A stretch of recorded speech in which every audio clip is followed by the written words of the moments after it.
Lacan proposes that instead of experience, there's a belief system in place that death exists, and that we don't live for all eternity. The function of this belief, its structuring mechanism, is, as paradoxical as it may sound, hope and consolation. Hope in the finitude of suffering, of futility or absurdity. Consolation in the fact that one day, whatever is currently happening to us, as an individual or as a species, comes to an end. And in case you've missed it, Lacan's philosophical views were not exactly cheerful. To sum it up, according to Lacan, our relationship to death is actually reverse to what we normally believe. One of our most intimate and crushing states of existential fear, when we wake up at night with the thought, I'm going to die, appearing suddenly out of nowhere, this is not intimate or personal at all. It is a structuring system of faith, a concept coming from the outside, whose purpose is not to frighten us, but on the contrary, to make life bearable. So the problem is not that there is death, but that deep down we assume that we are immortal. And this delusion is what is really destructive. Without it, nobody would smoke or take drugs or wage wars for that matter, but then again, we probably wouldn't be human. Consequently, it is not the fear of death that is specific to us as a species, it is our delusion of immortality, according to Lacan, of course. It is easy to see that these two aspects, the delusion of immortality on the one hand and death as a belief system to keep the latter in check on the other hand, are in conflict. So what is the purpose of showing all this? The point is that uncertainty is absolute, as paradoxical as that may be. That even the one thing in the world we think we can take for granted is, at least for our psychological reality, not certain at all. Death and life, for that matter, is a concept that is regulating the psyche from outside, that we assume and internalize like all Lacanian categories, like the imaginary and the symbolic, because death belongs to the realm of the real. It is the outer limits, so to speak, of our existence. So we don't know death, we just know of it. That means that even death isn't certain, because what do we really know? Don't we all get much older nowadays? In the so-called first world countries, life expectancies are constantly rising, and who knows what will be in 30 or 50 years. As you all know, just a little over 100 years ago, you could die from the flu, or you could have to work so hard that you couldn't pass the age of 30 and die of exhaustion. Today, it already needs cancer, other dramatic accidents or diseases to bring us to our graves, and transhumanism is hard at work to bring us some form of immortality one way or the other. This kind of relentless uncertainty that doesn't even exclude death seems to be the condition of today's Western societies. Structuralism, and especially post-structuralism, were philosophies, among others, that in part embraced this and pushed its theoretical implications to the limits, to a point where countermeasures were eventually inevitable. Countermeasures that even emerged from within post-structuralism itself.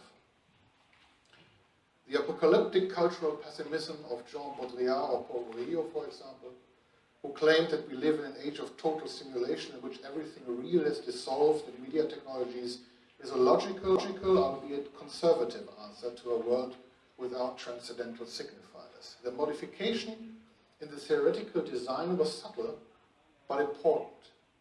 These authors I just mentioned, they accepted the status quo of absolute uncertainty as a given, but undermined the radicality of the notion with the implication that a world of meaning and of representation of the real has just been lost. But having lost something is still better than the idea that there never was something to lose in the first place, of course. And it is not hard to see why these countermeasures have emerged, because how can we live in a condition of permanent uncertainty? New essentialisms came to the fore with full force, and I'm not even talking about Islamism or other kinds of religious or political fundamentalisms, where the all-encompassing postmodern uncertainty I just sketched out is demonized as a kind of corrosion or corruption of the spirit, mind, and morality. Just take a look at fundamentalism's supposed symmetrical counterpart, the popular movement of new atheism, with protagonists like Richard Dawkins or the late Christopher Hitchens. Popular texts like The God Delusion, an awful book, by the way, from a scientific standpoint, that diminished Dawkins' reputation within the scientific community while selling millions of copies. Or even better, God is Not Great, How Religion Poisons Everything by Hitchens, can't hide the fact that in their radical, well-meaning narrow-mindedness, they do exactly the same as their declared enemies. They just swap one belief system for the other. Belief system in a Lacanian manner, of course. Not able to deal with what frightens all of them the most, uncertainty. And to be perfectly clear about it, even if I took Lacan as a starting point, psychoanalysis, too, of course, is one of the most powerful belief systems that modernity has ever come up with. There is no privileged perspective here, just points of departure, and I have chosen one. There are aspects of neuroscience and genetics that have become a kind of belief system, not as an illusion. That is, of course, the punchline of Lacan's argumentation. Belief systems are as real and powerful as it gets, but as coping mechanisms, protecting from the impertinences of uncertainty. Everyone, especially neuroscientists, know that coloring areas in brain scans doesn't bring us any closer to understanding the brain, that those pictures are not photographic in nature, but algorithm-filtered visualizations, and that the idea of photographic truth is used as a persuasive rhetoric to produce evidence where there is none. Data-driven research, science's dernier cri, analyzing the enormous amount of data digital media are able to provide, in the firm belief that one day the right connections will eventually be made, treats these data not as an assembly of random occurrences, which they really are, but as a kind of a new book of nature, a medieval notion that is thought of as having the potential of revealing scientific truth someday. This is teleological, religious thinking, and there's nothing inherently wrong with this, as long as one doesn't claim that it is the opposite. In philosophy and the humanities, non-ontological, post-metaphysical ideas seem to be in a state of decline since the death of Jacques Derrida, who, a few years before his death, was accused of relativism by none other than Cardinal Ratzinger, the later Pope Benedict XIV. The accusation was that by claiming that there is no transcendental signifier, no stable core of truth at the center of our science systems, Derrida, and with him the whole of postmodernity, had devalued every religion, political theory, and morality system there is, pushing humanity into an intellectually and morally devastating wasteland of anything goes, that is, according to Ratzinger, at least the blight of modernity itself.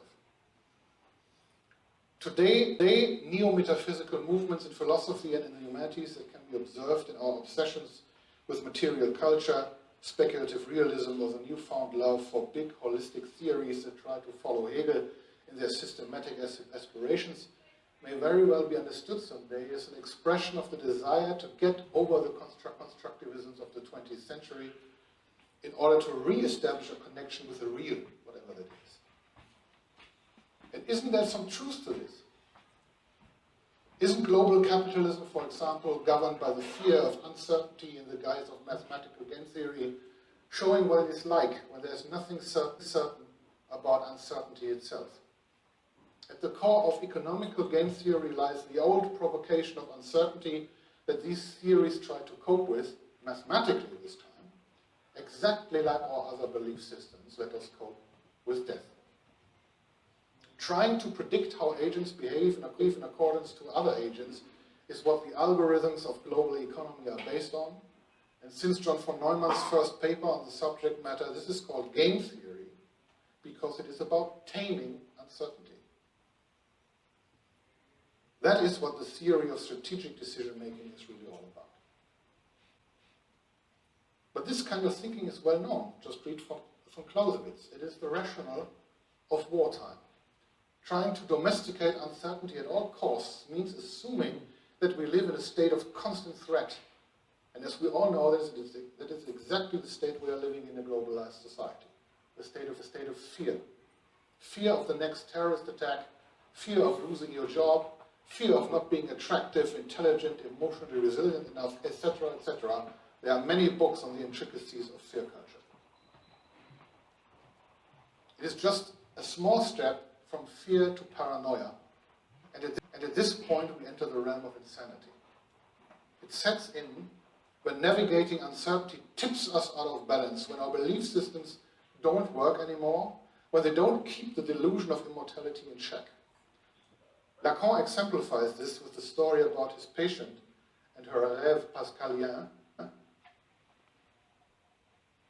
let's look again at this dream and how Lacan illustrates it with a dramatic gesture. I looked at it. Yeah, okay, that's right. When I first saw this gesture, I was absolutely fascinated by it. But the first accompanying image that came to my mind was absolutely nothing Lacan would have liked in his gravity of his existentialism. Can you imagine what I was thinking when I saw this gesture? Yeah? The DNA, this is really great actually, but much more trivial, game related. Yeah?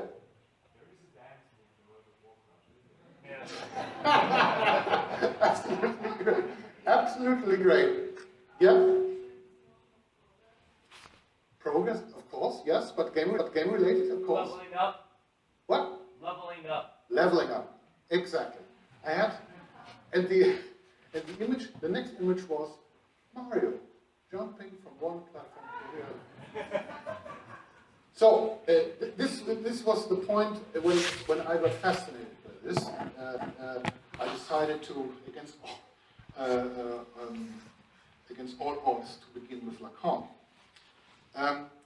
The dream where existence infinitely regenerated out of itself, l'existence régénérée toujours d'elle-même, is pure wishful thinking, pure wish fulfillment, piggybacking on the delusion of immortality mentioned before, unleashed from the shackles of the concept of death. What at first glance may seem like an innocent dream appears as a nightmare, leaving the dreamer half mad in the process, as Lacan was saying. What Lacan could only anticipate, however, is that in computer games, his Pascalian dream, the insanity of the delusion of immortality, has become an everyday practice made possible by digital media, of course. You know what I'm talking about, of course. I'm referring to the safe point, or to formulate it closer to Lacan's presentation, the idea of respawn. The concept behind respawn is one of the most important and defining features of digital media, and as such, of course, all the more for computer games, in which this kind of time axis manipulation, as Friedrich Kittler would have called it, is something that no computer game can exist without, in one way or the other. The only way to subtract this would be a game that destroys itself after usage by deleting the boot directory, or a game that is too short that it doesn't need a feature, or is not interactive, it's a kind of film or some such.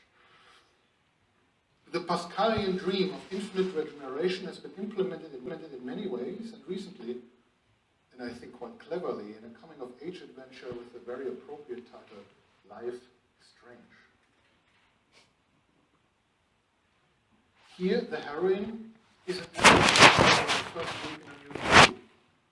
And if this wasn't scary enough, she and with her the player discovers that she can manipulate time.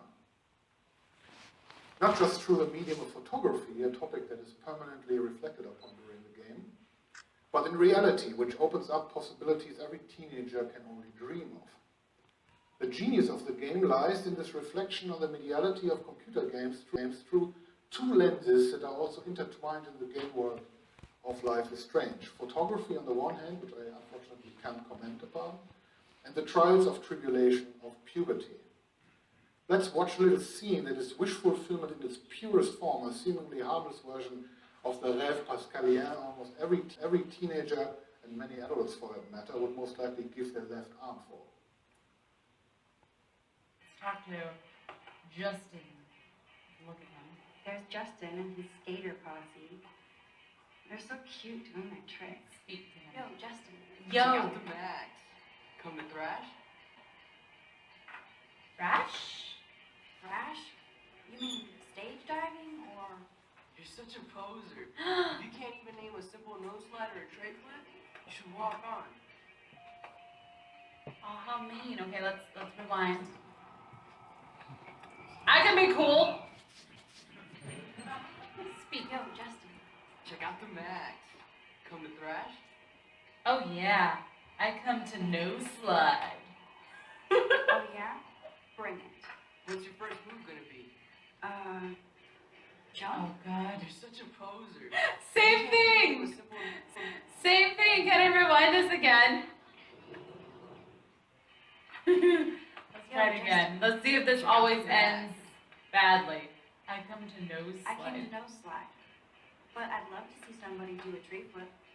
Oh, sick. You're not a poser. No, Yay! I just can't skateboard shit. Oh, check it. We're gonna destroy some rails for you. What do you want to see? Ooh, a tree flip. Go for a tree flip. Let's get Trevor all over that action. Yay, I'm cool now. Oh no! Let's go see if Trevor's okay.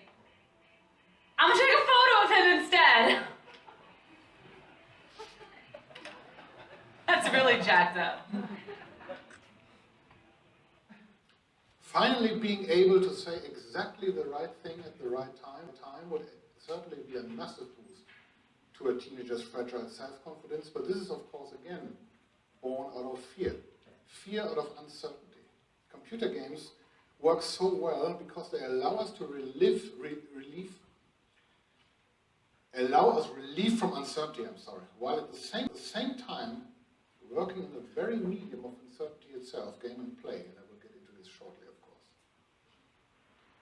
From Planescape Torment to the Suffering, from Manhunt to Eternal Darkness, from Sanitarium to Silent Hill and Heavy Rain, from Psychonauts to Papa-Yo, there really is no end to the tales of madness and insanity in computer games since the very beginning of the medium. And even in many cases where insanity is not explicitly the main theme of the story, the dystopian worlds and hellish apocalyptical environments, even a relatively tame game like World of Warcraft can't do without, can't just point to juvenile lust for blood and gore.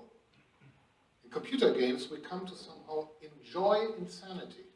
Just look at a game like Bloodborne, which cropped up a few times during this conference. The last entry in the infamous series of hardcore role-playing games the Japanese developer FromSoft is putting out since Demon's Souls. These games, I don't know if you have played it, these games are a nightmare on every possible level. Not only is the overall atmosphere of those games meticulously crafted to be as bleak and oppressive as possible, with environments that feel like a gothic version of Hieronymus Bosch painting, but the game mechanics are downright punishing. If you don't know what you're doing, you're constantly dying. It's absolutely frustrating and at the same time absolutely addicting. As a game, Bloodborne and its brethren are a kind of antithesis to the trend of casual games, which I applaud, of course. At the same time, these games are immensely successful, but why is that? Because in those games, computer games almost come into their own. They come to themselves in a Hegelian sense, because these games are a celebration of uncertainty and insanity at the same time, resulting in a kind of gaming bliss only a few commercial games can achieve. I don't know how much of you know these kind of games, but if you there's not much of tutorial. If you go into the game, the first enemy you encounter is killing you with one blow. You don't know. You think that you're running in the right direction. There's this big boss, and you get clubbered on the head and are dead in an instant. And you go the other way around, and that's even worse. So you have to find out everything for yourself. It's an antithesis to the hand-holding design philosophy most other games are doing with it today, and it's a complete. It's a nightmare at the same time, extremely fascinating. On the other side, of course, such a game is only possible when it's meticulously crafted, when there's no modicum of real randomness or uncertainty. There has to be, the developers know exactly how all this mechanism fit into each other to make the game successful, and it really works. Which is surprising, because From Software before just made trash games for 10 years. I don't know how they did it. But okay. But in what way exactly are insanity, uncertainty, and gaming connected that the combination makes a hellish nightmare like this so enjoyable? Let's take a hint from Alice, because like always, when in doubt, ask Lewis Carroll. After venturing through the looking glass, Alice enters a land of paradoxes and permanent metamorphosis, as you know. What may look ordinary and normal on the first glance always turns into something different than what it seems, into something unexpected, thus exactly mirroring the experience of a child trying to make sense of the world of adults that doesn't make good sense at all. It was Gilles Deleuze who famously put together a comprehensive list of these paradoxes that haunt not only Alice, but the reader as well, by implementing them into a theory of meaning, you know that. And there's a certain paradox that is the leitmotif of all of Alice's adventures, a certain concurrence of reality and fiction, of actuality and virtuality. This simultaneousness is of course embodied by the mirror twins Tweedledee and Tweedledum, who at one point in Through the Looking Glass want to teach Alice about the dreams of the Red King, who's peacefully snoring under a tree. He's dreaming now, said Tweedledee, and what do you think he's dreaming about? Alice said. Nobody can guess that. Why about you? Tweedledee exclaimed, clapping his hands triumphantly. And if he left off dreaming about you, where do you suppose you'd be? Where I am now, of course, said Alice. Not you, Tweedledee retorted contemptuously. You'd be nowhere. Why, you're only a sort of a thing in his dream. If that there king was to wake, added Tweedledum, you'd go out bang just like a candle. It shouldn't, Alice exclaimed indignantly. Besides, if I'm only a sort of thing in his dream, what are you, I should like to know? Ditto, said Tweedledee. Ditto, ditto, cried Tweedledee. He shouted this so loud that Alice couldn't help saying, hush, you'll be waking him, I'm afraid, if you're making so much noise. Alice's hesitation is, of course, the result of an ontological uncertainty. This is the origin point of metalectus, of course. On the one hand, she's denying the possibility of her being a non-real sort of thing that could vanish like the flame of a candle, bang, if the Red King awakens. On the other hand, however, she would rather not take the risk, because in the end, better safe than sorry, right? At one point during the course of Metal Gear Solid, a game that the Japanese developer Konami released first on Sony's PlayStation platform in 1998, the player, in the guise of his avatar and protagonist of the game Solid Snake, encounters a villain named Psycho Mantis, who, according to in-game mythology, has telepathic powers. This encounter, I don't know how many of you have played this encounter leads to a boss fight that proves these telepathic capabilities of Psycho Mantis in a sophisticated way. If the player has played another game from Konami, the developer, for example Castlevania in the past, that has left traces in the form of save games on the memory unit of the console, the game software of Metal Gear Solid is programmed to detect those save games discreetly. The result of this within the game is a baffling display of Mantis' telepathic powers, because it enables the virtual antagonist to refer directly to behavioral patterns and certain biases of the real player sitting in front of the monitor. So he says, for example, so you like Castlevania? Oh, you were saved off when you were a prudent person. You have such a peculiar Russian Asian accent, I can't really... But Mantis has even more tricks up his sleeve to further substantiate his claims for ESP. The longer the fight lasts, the more he keeps talking to the player and not to his inner diegetic opponent. At one point, he demands of the player to lay down his controller, the dual shock pad at that time, on the floor so that Mantis can take control of that device. The controller then actually moves on the floor seemingly on its own. A simple trick because, as you know, the dual shock pad got its name from two small motors that can cause vibrations inside the device. The trick is simple but effective because the events inside the game seem to reach out into the real world. The connection between Alice and the user playing the boss fight in Metal Gear Solid is obvious. It's about the simultaneousness of epistemic, logical, and ontological layers that normally cannot coexist on the same plane of existence. Alice's uncertainty regarding her own ontological status is similar to the one that occurs during the encounter with Psychomantis in Metal Gear Solid. For a short moment, the line between dream and reality, virtuality and actuality gets blurred. Most importantly, there is no implicit hierarchy between these different planes. It is unclear what precedes the other. This moment of hesitation and uncertainty, however brief, results for Alice in an irrational fear of being annihilated by the awakening of the king, and it is responsible for the bewilderment of the player who observes how a virtual character in a computer game suddenly seems to have power over real objects outside the game, thus being able to reach outside the screen and beyond the looking glass. These moments of ontological uncertainty may be brief, but their inner dynamics are of great importance. Unlike Alice, Psychomantis seems to know that he is part of a fictional virtual world.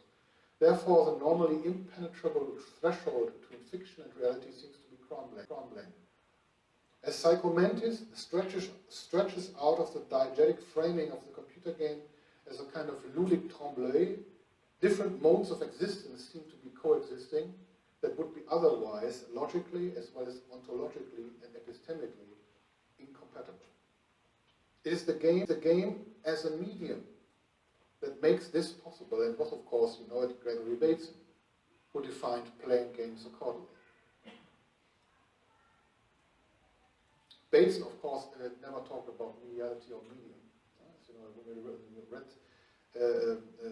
his article about that, there's no such thing as a medium. This is my reading, of course.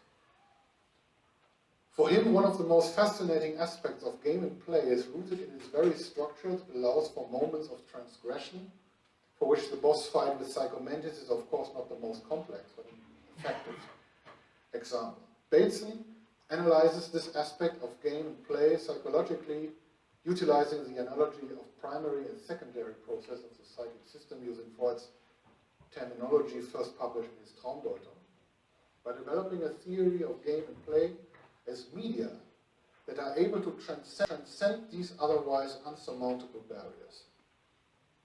These moments of transcending define the very mediality of game and play.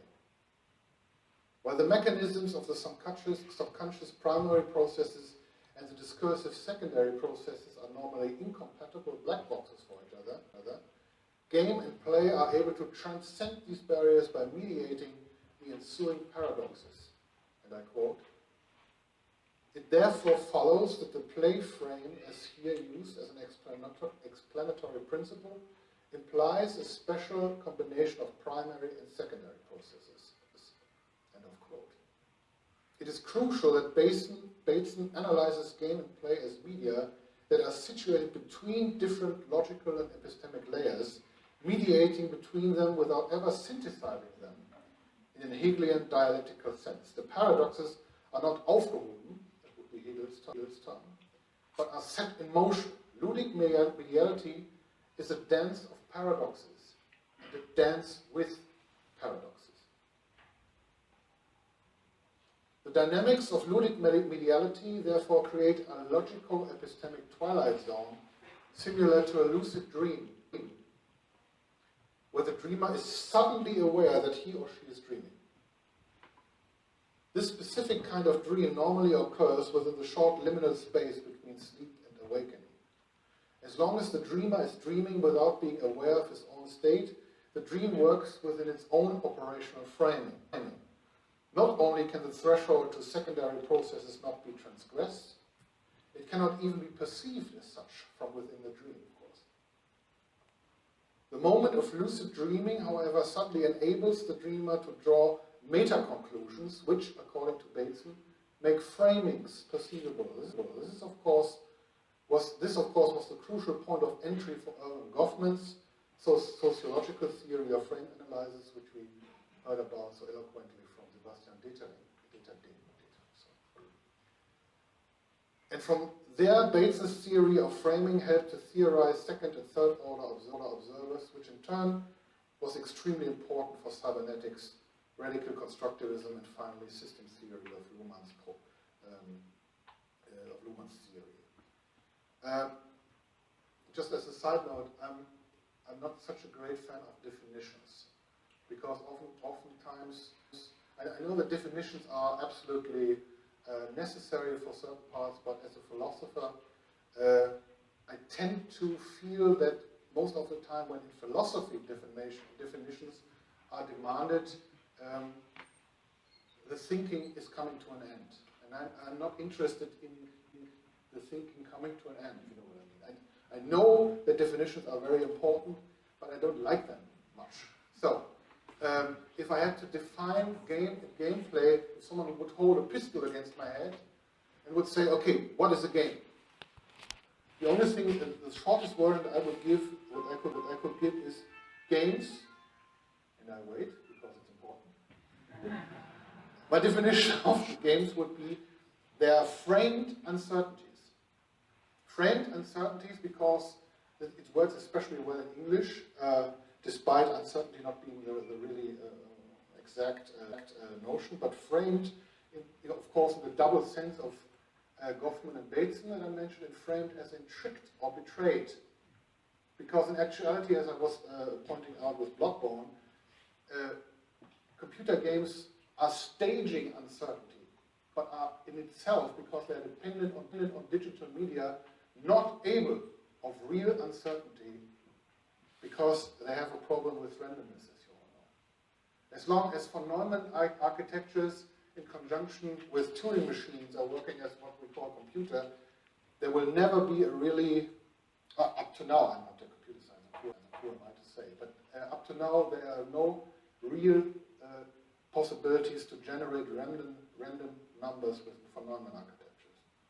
And this is, of course, a real problem. So computer games are framed uncertainties in the sense that they revel in uncertainty, and on the other hand, have to stage uncertainty because they are not really capable of it. Not in the existential sense that Lacan was talking about. The question, is this a dream, points to this kind of meta-conclusion derived from the liminal state of the lucid dreamer, who is both within and outside of the dream. And I quote Bateson again, he cannot, unless close to waking, dream a statement referring to, but meaning framing the dream. End of quote. The dynamism of ludic mediality as a phenomenon of liminality has to be described as a mode of processuality, excuse my English, in which suddenness is the key element where game and play show their specific mediality. Suddenness as an expression and symbol of the non-identical and discontinuity in aesthetic modernity has been discussed prominently by Karl-Heinz Bohrer in his great book Suddenness on the Moment of Aesthetic Experience. It is no coincidence that there are many connections to the notion of ludic mediality discussed here, because game, play, and chance have been very important concepts of aesthetic modernity from Stéphane Mallarmé to surrealism to Marcel Duchamp and beyond until today, as you know. It is this dangerous element of game and play that defines its allure. It is because of this that the mediation of paradoxes as the core element of ludic mediality always shows itself just momentarily. Alice's uncertainty and hesitation are just as brief as those of the player fighting Psycho Mantis in Metal Gear Solid. Shortly after, the epistemic and logical borderlines between reality and fiction, actuality and virtuality become stable again, at least most of the time. Likewise, the experience of lucid dreaming is just a matter of seconds between dreaming and awakening. Bateson famously uses the analogy of the dream because it is his goal to describe game and play as a state of liminality that mediates between primary and secondary processes, realizing its full transgressive potential in the process. At this point, a connection between different categories is established that are, however, never fully compatible. And I quote, "The message, 'this is play,' thus sets a frame of the sort which is likely to precipitate the paradox. It is an attempt to discriminate between or to draw a line between categories of different logical types." End of quote. For Bateson, the rule-regulated game is differentiated from the less restricted form of play, a distinction that is not possible in German, by the way. It is differentiated by its higher level of complexity, because in a game, the problem of framing and the resulting paradoxes are reflected upon. In play, the only rule results from the performativity of the assertion, "this is play." In a game, the logico-epistemic uncertainty is driven by the question, is this a game? That is at the same time reflected upon by playing the game, actually playing the game. Bateson, as well as Niklas Luhmann's concept of medium and form, are based on the assumption that meaning is an effect of the processing of paradoxes. And the famous paradox of Epimenides is a blueprint of this kind of paradoxes in question here.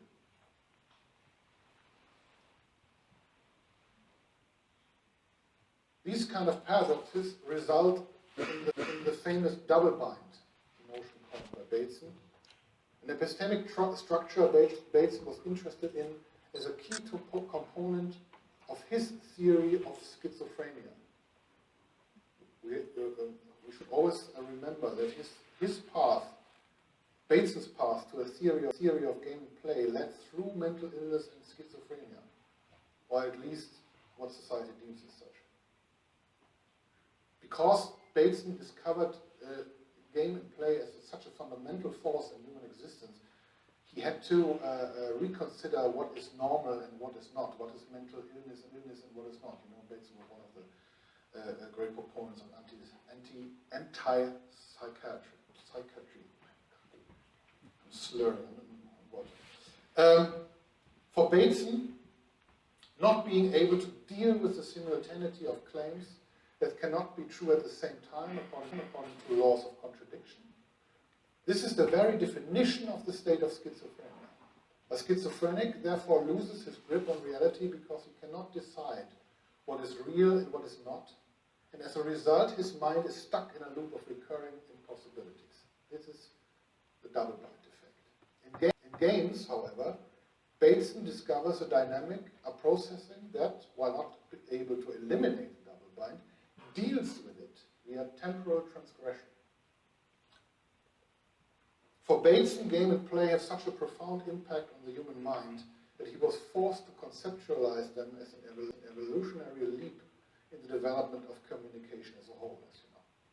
The processing of paradoxes is fundamental for a communication that goes beyond the mere recognition of straight sensory signals. Only such playful communication is able to develop meta-communications that can process double-binds and turn them into meaning. It is not hard to see what he had in mind, because without being able to somehow mediate between paradoxes, we could not be able to recognize, let alone process, any kind of sign usage beyond strict denotation, of course.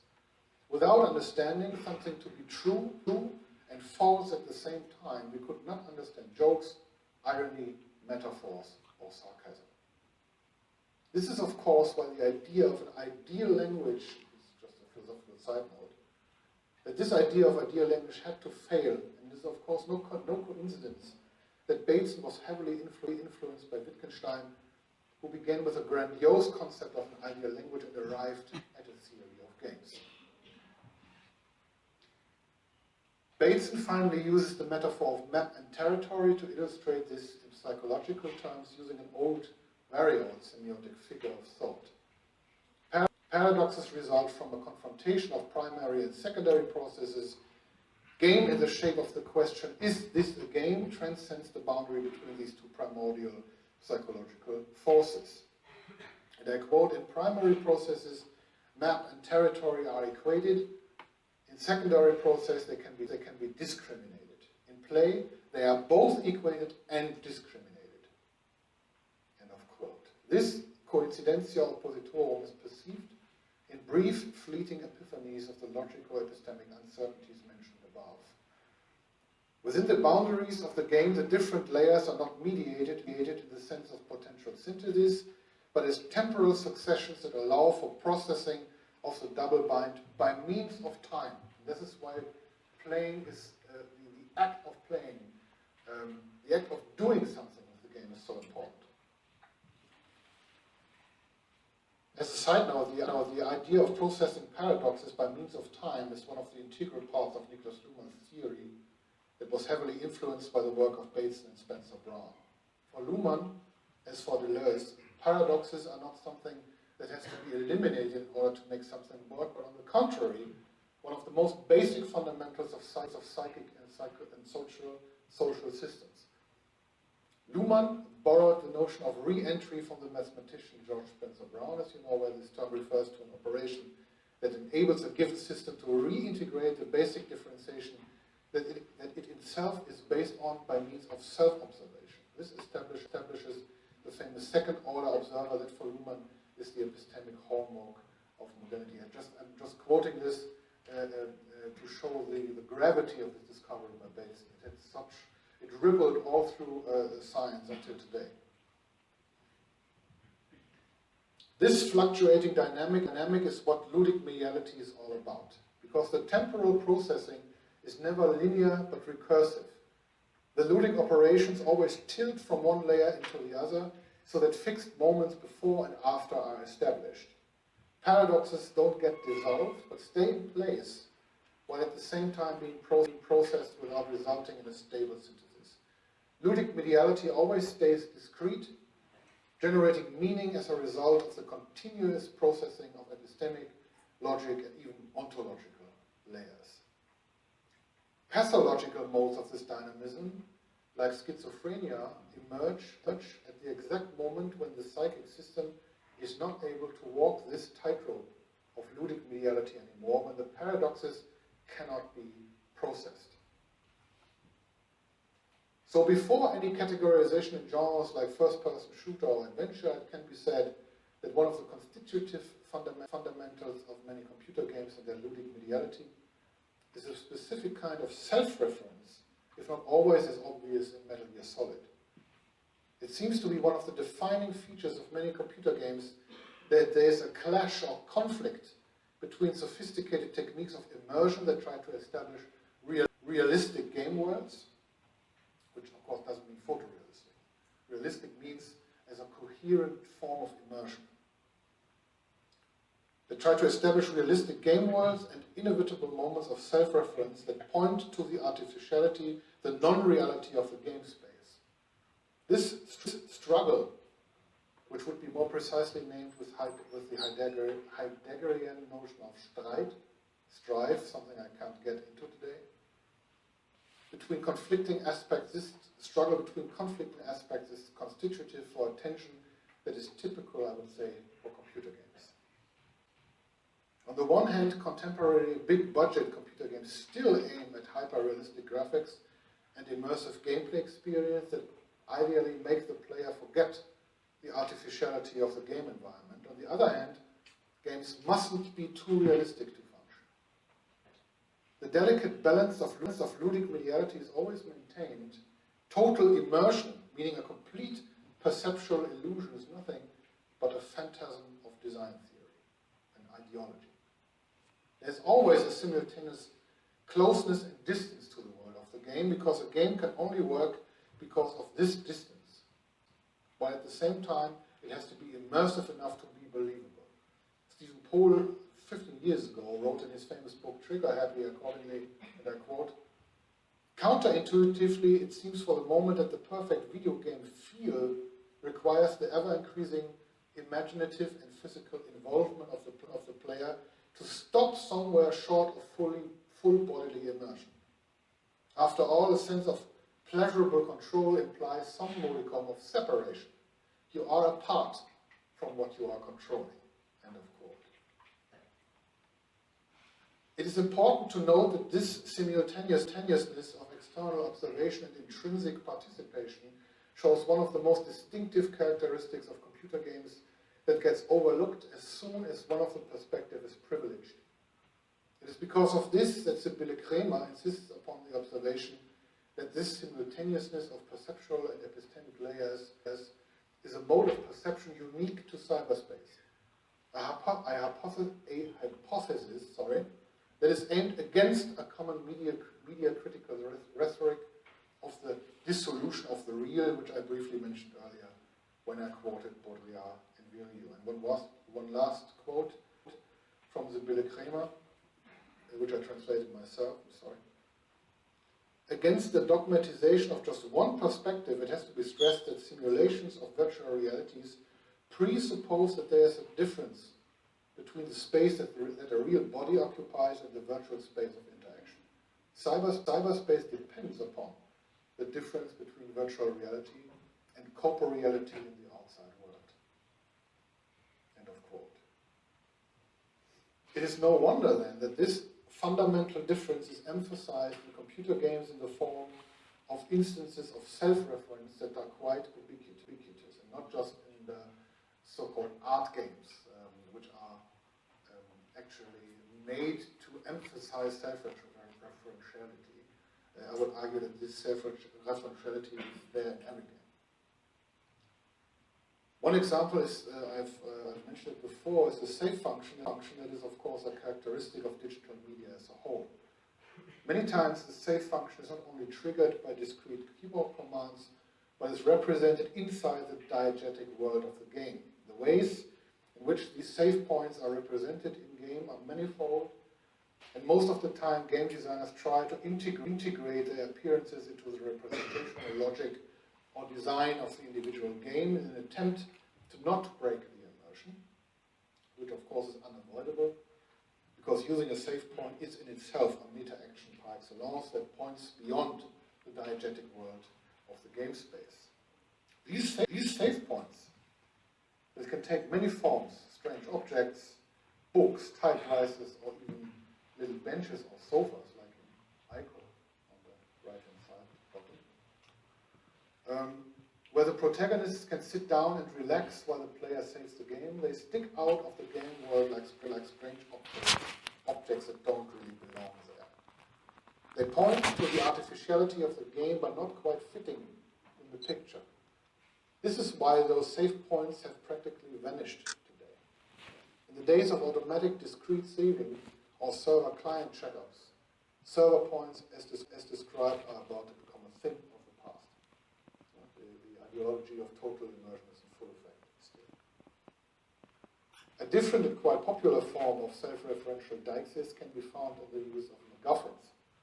Virtual objects with the sole purpose of being semiotic blank spaces in a pan-semiotic world where normally everything has to be semantically connected to make sense for the player. In Final Fantasy VII, excuse my old example, in Final Fantasy VII the player can find certain objects that, when inspected more closely, reveal themselves as miniature versions of the characters the player is interacting with during the game. These little figurines are virtual objects without meaning, so to speak, because they are useless, meaningless in regards to actual gameplay mechanics. They are just there, poking out the virtual environment like a sore thumb. They can't be used to fight. They are not part of any kind of puzzle or quest. They are just empty signifiers that point beyond themselves at a world outside of the game, because only the player can recognize their meaninglessness as such by aimlessly searching for the missing signifier in a kind of parody of Derrida's infinite semiosis. It has to be noted that these kinds of useless objects have been tamed somewhat in recent years due to what can be called, and I'm especially thankful to Sonja Fischek for the term, laborization or re-laborization of gaming. Since the introduction of platform achievement systems by Microsoft's Xbox Live environment, computer games are littered with collectibles or little tasks that are unconnected to the game game, but that are given a somewhat shallow meaning by rewarding the player with completion prompts like trophies, badges, or medals. These meta systems emphasize how little computer games, or shall we say most gamers, can stand empty signifiers, how even the last little anarchic trace of uncertainty must be tamed in order to satisfy our desire for meaning. Since the early days, references to the onto-epistemic uncertainty are part of many computer games, including sophisticated narratives like Metal Gear Solid series, Planescape Torment, Deus Ex, to name just a few landmarks, not to mention recent games like Portal or Braid that are in itself series of gaming.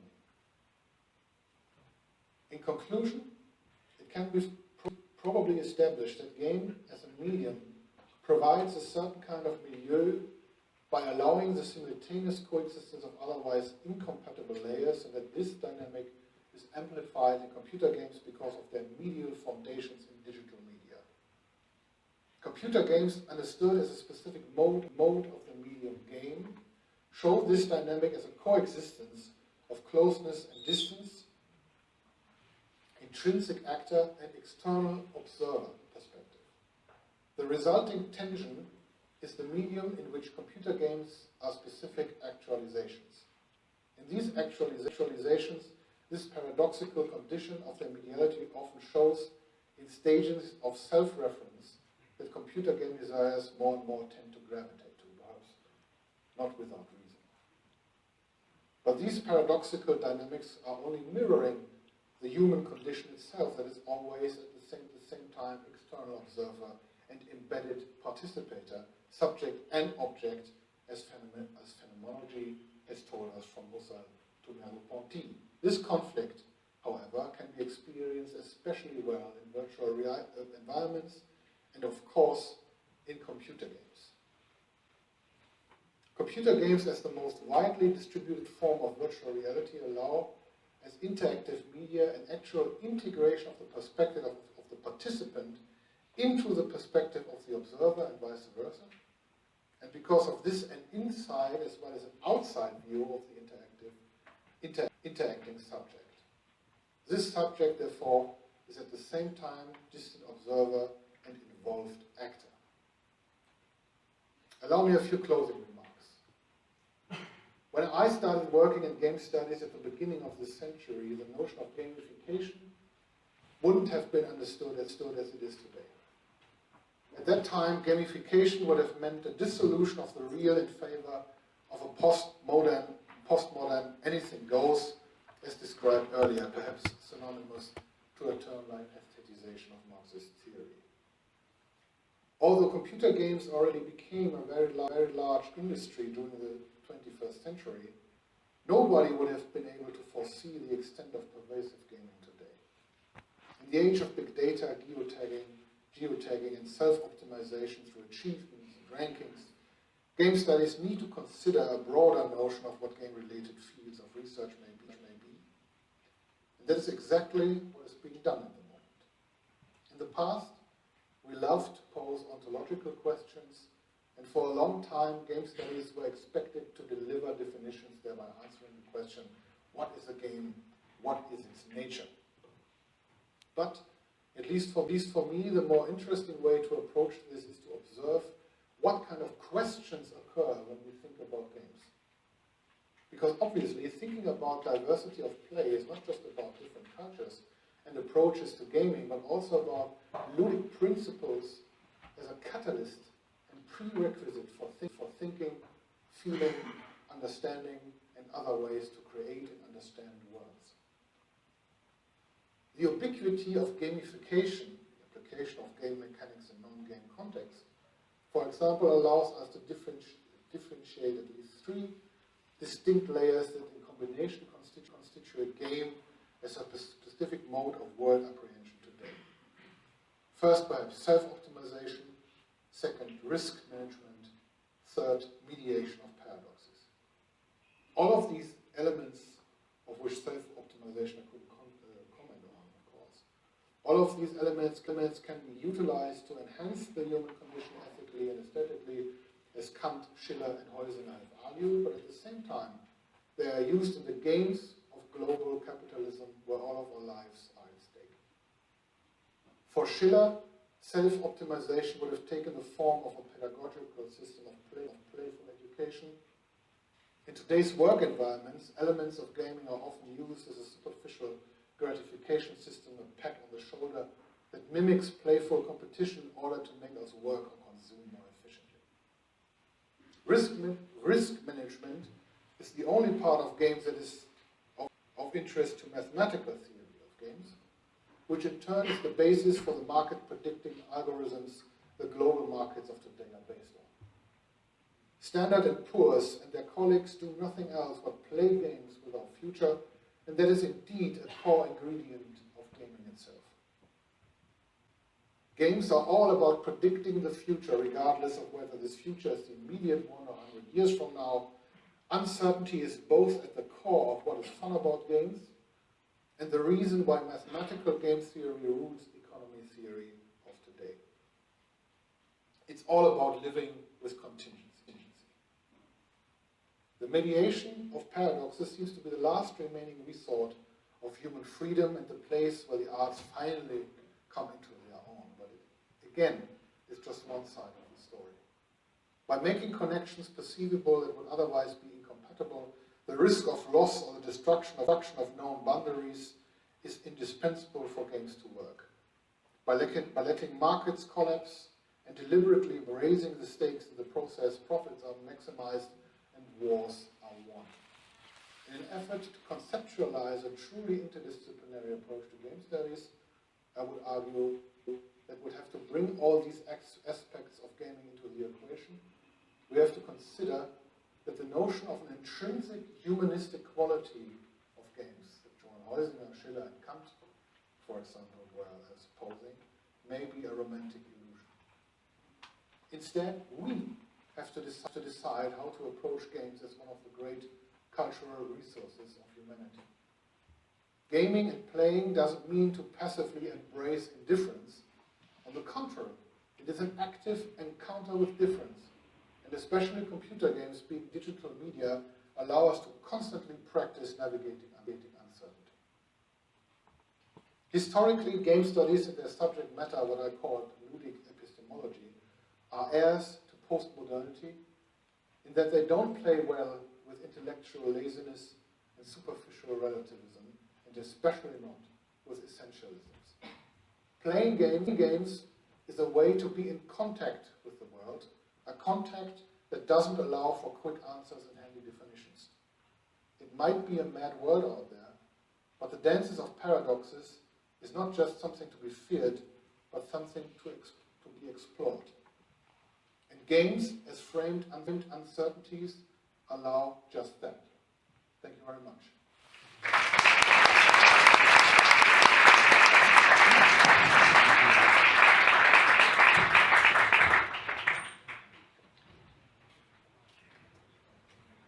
Well,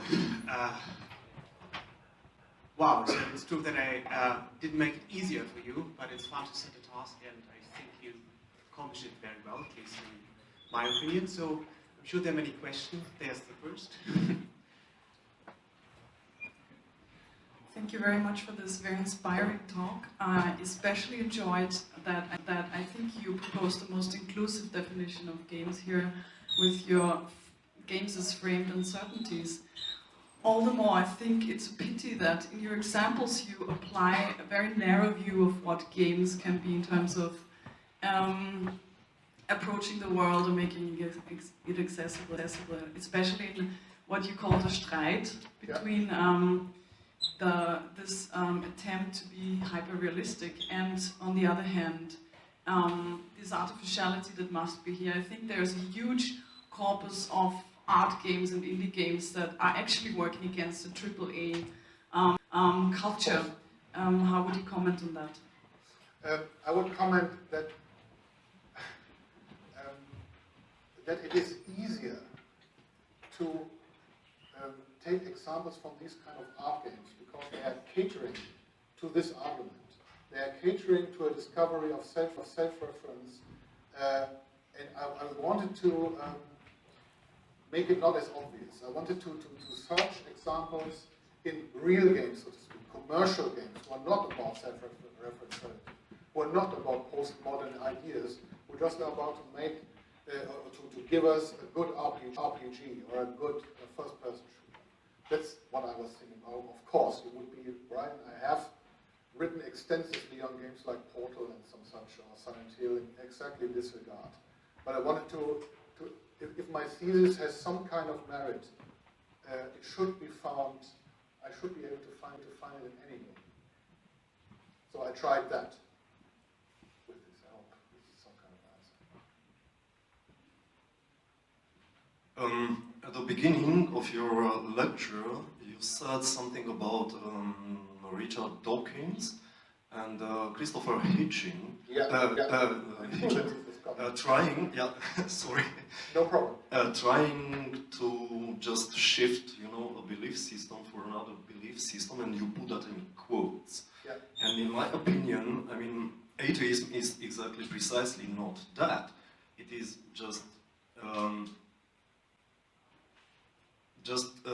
how should I put it, rejecting a belief system. So, Bill Maher said once, if atheism is a belief system, then sex abstinence is a sex position. So this is like the analogy I would make there, because,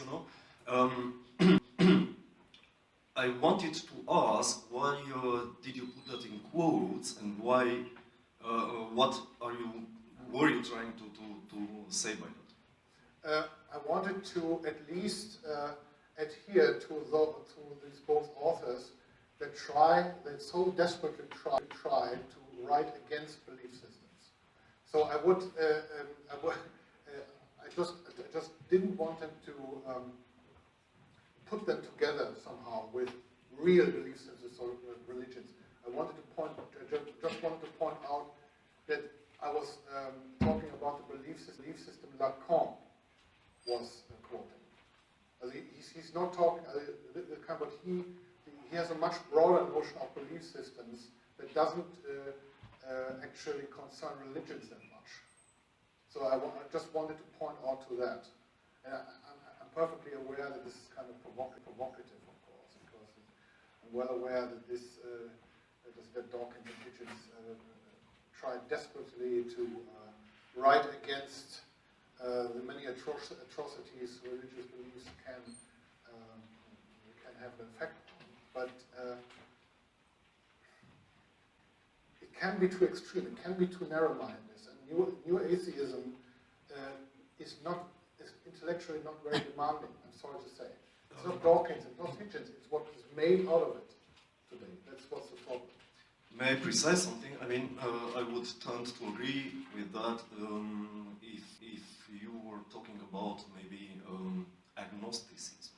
But atheism is actually, and I know you are not a friend of definitions, but a very good definition I've found is that from Matt Dillahunty, that said atheism is just only one position against only or concerning just one question, and this is like just the disbelief in any claim regarding the belief in gods.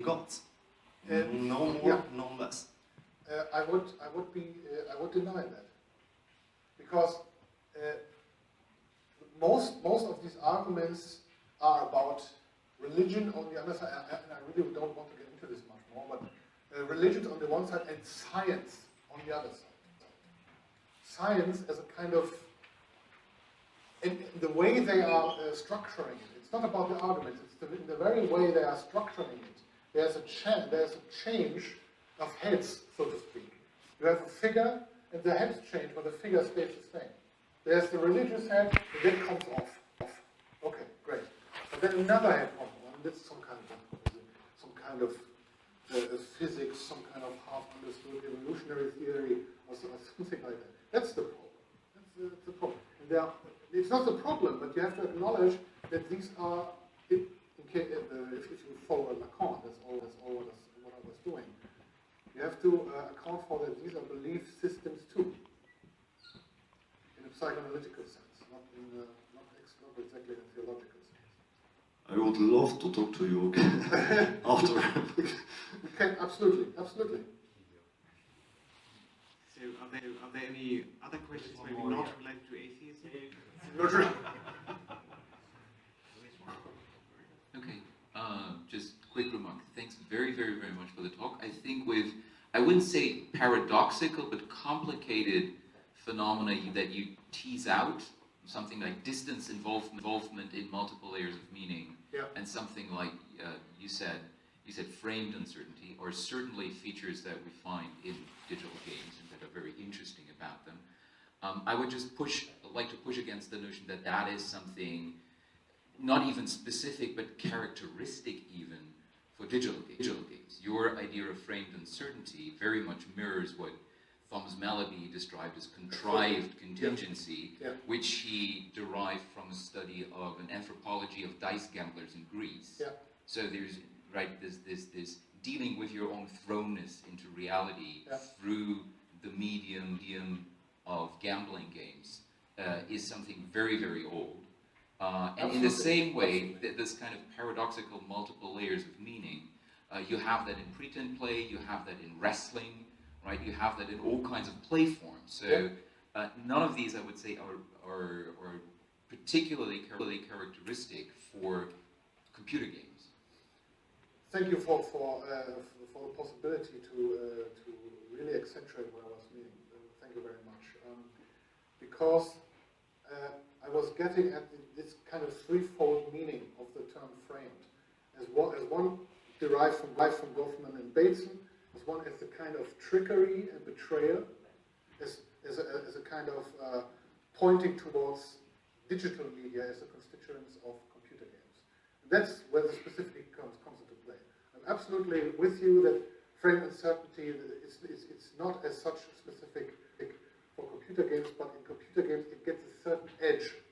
There are some, it seems, and this is of course a completely romantic notion, please don't quote me on that, it seems to me that in computer games there's a kind of, you can hear the digital media yearning for randomness, entropy, contingency, uncertainty. Why are computer games so obsessed with it, even if they want to, if they want to hide it? So, and this is a kind of explanation for that. And the third one, of course, that framing and uncertainty, as you very well know, in the same sentence is a kind of paradox too. There is no uncertainty. Frame is a kind of enclosed room, the holy circle, where there's some kind of certainty in the act of framing itself. So there, in this notion, is a kind of intrinsic paradox in the very formulation of the problem. Thank you very much. Yes. Yeah, thank you also very much for your comment. First, I'd like to comment with a gesture. We had this play of sciences, as DiGRA would say, or Kant, for 4 days, and thinking lies within time. Yeah. And it's Sunday, it's 12 o'clock, you know what I mean? We just passed the time when we are thinking usually at the day off about life and how things pass. We do not handle, usually. And for me, what you did, I would like to make like that. Thank you very much. And if this is what you're doing here is not only German philosophy and German media theory and German game studies, but you are bridging the gap to the Rhine, and you show the best of continental philosophy for me because you are combining the French thinking and the German thinking, and I think that's very important. Thank you very much. When I heard what you said, last thing, I was wishing that those people who do that trading at Standard & Poor's and everywhere else would start to listen to you and really listen to you and understand that game. I don't actually know what to say about this, but it's this. I want to make you feel ashamed. And I wanted to say the last thing. There's one word that really touched me, and that's a German word, untranslatable again, Ergriffenheit. Yeah. And that is what the game does as well, ergreifen. And there is just one poor translation to English, and it's called emotion. Oh my God. Exactly. Thank you very much. Thank you very much. It's exactly what I was trying.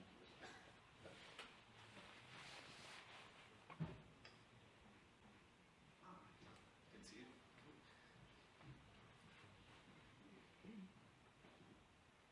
Yeah, I also wanted to thank you. I think this was an extremely illuminating talk. I think it addresses a lot of the issues that have to do with those of us who approach games as a way of illuminating aspects of the human condition. I think this is a really, really important aspect. Not studying games for game's sake, but what they tell us about ourselves as humans. I just have a question. It might be naive. I really would like to see in the first place if we could get a copy of what you of your text, because I'd love to work with that. I don't know if there's any possibility of getting that. There will be, I think. So I just want to address a very small thing that I thought about when you were talking, was this idea of, you talked about the notion of death and the fact that Lacan talks about that death is the absolute uncertain, that even death is uncertain. And then at some point you showed us this game about the teenager, and the teenager making all these choices where you can always sort of replay, and the idea that the replay is sort of like the absolution of death to a certain extent. And I was wondering if you could, in a very naive way, take this example of this game where the everyday decisions that are being made are sort of like mini games. And if the game itself is sort of like represents life and death, the failure and the accomplishment, whether you could argue that we actually do have a certain experience of death in our everyday failures, if we understand this metaphorically. I don't know if... It's a wonderful note. I haven't thought about that. Gaming, as everything that we do every day, is a sequence of little deaths, right, so to speak. Exactly. And what computer-based games do, what I've always been fascinated in is the easiness with which you can enjoy nightmares in computer games. And as we all know, the vast majority of commercial games have some kind of nightmare or traumatic scenario, being it war or horror or alien or what have you. This is not because this is aimed at a generation that is completely dumb and can't process real emotion, but there is something in the mediality of computer games that lends itself to it, and not in an undercomplex way, not in a cathartic or some such way. It's not a punching ball for crooked psyches, so to speak. There's something much more in this, and I found it to be fascinating for Lacan. He's always doing this little counterintuitive game, and he is turning the notion of death around, and ends by this by his patient who went mad because of this dream.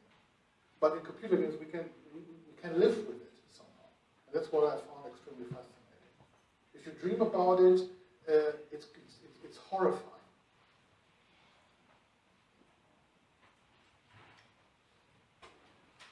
This was actually, I think my point that got a little bit off in the first question, and I think that there's a variety of games that is kind of like upcoming that deals with things that that present structures that we actually can get mad with. Things like permadeath, things like disruptive games, like this was what I was pointing at with art games. Okay. So actually contrasting your point on the artificiality or kind of the comfort that we have in nightmares is actually something that is an extension of our own madness in a way. Okay, interesting. Yeah, thank you. Okay, we have to come to a close. We have one last question, please. Keep it a bit short, because we have to go to the lunch break. Otherwise, we're all starving. That would be real death. Okay, then thank you very much for the possibility to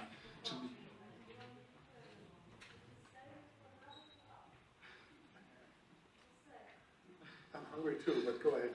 I just wanted to comment on what you said, because I just want to say thank you very much for the idea of bringing paradox again as a constitutive kind of principle, whatever, to the understanding of games.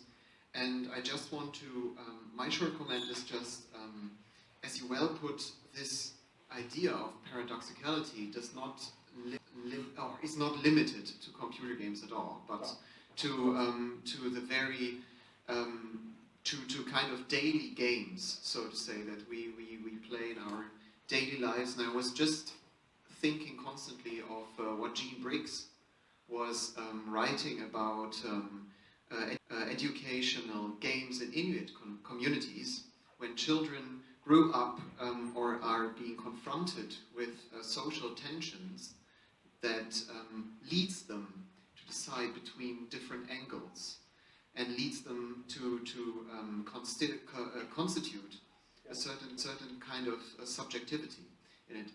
That's just all I want to say here. Thank you very much. Thank you too. Absolutely right. Absolutely. Thank you. Thank you all so much. Okay, so thanks again to you, Markus, for this great talk. Thank you.